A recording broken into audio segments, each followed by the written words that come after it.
For today's vlog, magandang gabi mga idol. Wala kaming OT ngayon kaya umuwi kami ng alas 5. At nagluto kami ng pritong galunggong. Nakagawa na rin kami ng aming kudkuran para makagawa kami ng coconut oil.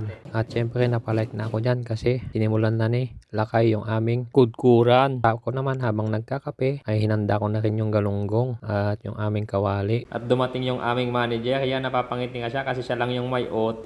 At tinuloy pa rin ni Lakay yung kanyang ginagawang kudkuran. Nahihirapan na siya kaya ang sabi ng aming manager siya na lang daw ang gagawa. At yan dahil next set na siya kahit di na daw siya magpalit ng damit niya. At syempre orientation muna daw kung paano gagawin yung kudkuran at kung paano ito gamitin. Ganito daw.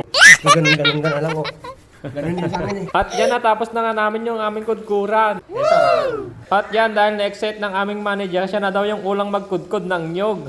At syempre mapapangiti siya dyan kasi sabi nila pag sarili mong gawa ay talagang matutuwa ka talaga.